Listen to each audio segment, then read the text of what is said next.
रमज़ान में प्रॉपर्टी मज़ीद कितनी गिरने जा रही है।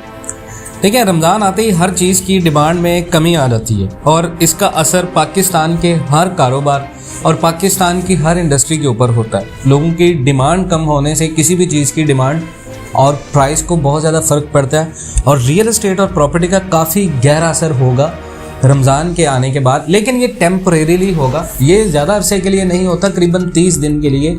तो ऐसे लोग जो रमज़ान के करीब इन्वेस्टमेंट करते हैं तो आपके लिए प्रॉपर्टी ख़रीदना बहुत ज़्यादा नुकसानदेह भी हो सकता है अगर आप रमज़ान के एंड में प्रॉपर्टी ख़रीदते हैं। क्यों? जो प्रॉपर्टी आज आपको, मिसाल के तौर पे आपने प्लाट ख़रीदना है 5 मरले का और 5 मरले की प्लाट की कीमत आज रियल एस्टेट के अंदर जो अच्छे मंसूबे हैं वहाँ पर 50 लाख रुपए है मिसाल के तौर पे, और रमज़ान के बाद या रमज़ान के अंदर वही प्लॉट आपको 40 लाख में मिलेगा। तो आज अगर वो 50 लाख रुपए का आप ख़रीदते हैं या रमज़ान के अंदर आप 45 लाख का ख़रीदते हैं तो आपको रमज़ान में ख़रीदना उसका फ़ायदेमंद हो सकता है। लेकिन रियल एस्टेट के अंदर सरमायाकारी क्यों करनी है आपने? रमज़ान के अंदर भी अगर प्रॉपर्टी गिरती है, और ये कॉन्सेप्ट ही क्यों आता है कि आपने प्रॉपर्टी गिरते ही प्रॉपर्टी ख़रीद लें। बहुत सारे डीलर हजरात की वीडियोस हैं यूट्यूब के ऊपर जो लोगों को मिसगाइड कर रहे हैं कि आप प्रॉपर्टी ख़रीदें, प्रॉपर्टी में बहुत पैसा है, प्रॉपर्टी में बहुत। रियल एस्टेट एक इंडस्ट्री है पाकिस्तान की और जीडीपी में पाकिस्तान के इंक्रीज़ हुआ है, लेकिन इस जीडीपी से पाकिस्तान के ओवरऑल जीडीपी को नुकसान हुआ है। आप रियल एस्टेट में सरमायाकारी करें, आप प्रॉपर्टी में सरमायाकारी करें, वो पाकिस्तान की मईशत को कोई फ़ायदा नहीं दे रही। तो डिमांड में इसकी कमी हो जाएगी रमज़ान के अंदर, लोग इसको ख़रीदने की। वैसे भी रमज़ान के अंदर लोग लग्जरी आइटम्स के ऊपर पैसा नहीं खर्च करते रमज़ान की वजह से। तो ओवरसीज़ वैसे इन्वेस्टमेंट नहीं कर रहा पाकिस्तान में, ओवरसीज़ को पता है पाकिस्तान में इन्वेस्टमेंट नहीं करनी। ओवरसीज़ पाकिस्तान को कतन इन्वेस्टमेंट के लिए अच्छी साजगार माहौल नहीं समझ रहे इस टाइम पे।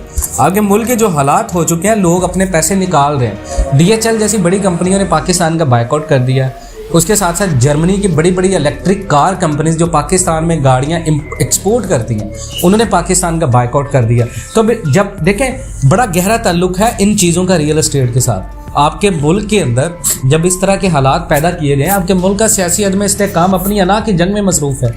उन्हें नहीं फ़र्क पड़ता कि लोगों ने कितनी इन्वेस्टमेंट की हुई है पाकिस्तान के अंदर। यहाँ पर फ़र्क पड़ता है लोगों को अपनी कुर्सी से, यहाँ पर फ़र्क पड़ता है लोगों को अपनी कठपुतली अवाम से। और जब तक आपके मुल्क में इस तरह के हालात होंगे, प्रॉपर्टी ख़रीदना तो दूर की बात है, आप कोई भी इन्वेस्टमेंट करेंगे वो नुकसान में जाएगी। चंद एक इन्वेस्टमेंट हैं जो आपको फ़ायदा देंगी पाकिस्तान के अंदर, वो भी सिर्फ इसी वजह से कि अगर पाकिस्तान के अंदर आप वो चीज़ खरीदें जो इंपोर्ट होती है, जिसकी वैल्यू डॉलर में आती है, जो डॉलर में परचेज़ करते हैं आप लोग, जो खाम माल में आती है। मिसाल के तौर पे आप पाकिस्तान में गाड़ी खरीदते हैं, पाकिस्तान में सोना खरीदते हैं, आप पाकिस्तान के अंदर रहते हुए करेंसी में डॉलर खरीद लेते हैं, आपको नुकसान नहीं होगा। ये वो चीज़ें जिनकी गारंटीड है, जिनकी गारंटी है कि ये कम नहीं होंगी, लेकिन प्रॉपर्टी कम होगी।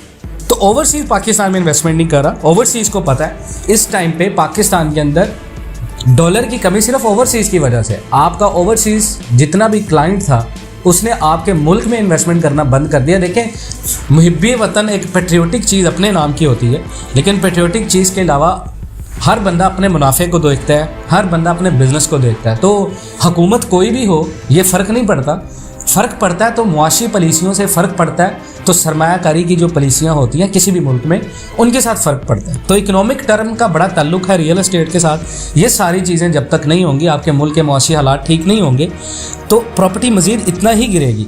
हाउस कंस्ट्रक्शन जो है वो रुकती जा रही हैं। आए दिन मटीरियल आसमान को छू रहा है। आप बिजली को देखें, 10 सैकड़े की बिजली को देखें, आप 10 सैकड़ा जो ट्रक में आता है उसकी कॉस्ट आज आप देखें, उसका जो ट्रांसपोर्टेशन चार्जेस वो 50,000 से ऊपर जा चुके हैं। इसका मतलब ये है कि पाकिस्तान के अंदर जो बंदा आज घर बनाता है, आने वाले वक्तों में इस अमाउंट में आप घर नहीं बना पाएंगे। तो इससे क्या, प्रॉपर्टी की वैल्यू ऊपर जाएगी, बाइंग पावर कम होगी, तो प्रॉपर्टी में लोग इन्वेस्टमेंट नहीं करेंगे। आपके मुल्क के हालात ठीक नहीं। बहुत सारे लोग क्रिटिसाइज़ कर रहे हैं जो कहते हैं कि आपको सही पता नहीं है रियल एस्टेट का। देखिए, ये वो फैक्ट एंड फिगर्स हैं जो आपको इकोनॉमिकली और आपको रियल एस्टेट की इन्वेस्टमेंट के हवाले से गाइड करी है और प्रॉपर रिसर्च के साथ होती हैं। और जो बंदा अनऑथेंटिकली क्रिटिसाइज़ करता है वो फैक्ट एंड फिगर्स के ऊपर बात करे। हमने आपको लास्ट वीडियोज़ में बताया था पाकिस्तान के अंदर ओवरऑल हमने बात की थी, हमने किसी एक शहर की बात नहीं की। देखें, ओवरऑल प्रॉपर्टी क्यों गिरेगी, आपके मुल्क में जब ओवरऑल इम्पैक्ट पड़ेगा, असरअंदाज होती हैं चीज़ें। आपके मुल्क में करीबन 300 मंसूबे हैं जो 9 खरब के हैं, जो रुक चुके हैं। हड़तालें हो रही हैं, स्टील मिल, सारे माफियाज बैठे हुए हैं, सारे माफियाज अपनी अपनी चीज़ें दबा के बैठे हैं कि मजीद महंगी होंगी तो बेचेंगे। तो क्या इससे प्रॉपर्टी की डिमांड में इजाफा होगा? आपके मुल्क में आबादी के नाम पे आबादी आपकी नहीं कम हो रही। एक चीज़ है जिसमें आप पूरी दुनिया में तरक्की करें, आपकी आबादी 22 करोड़ से तजावज़ कर चुकी, करीबन 25 करोड़ तक या 23 करोड़ तक पाकिस्तान की आबादी आ चुकी है।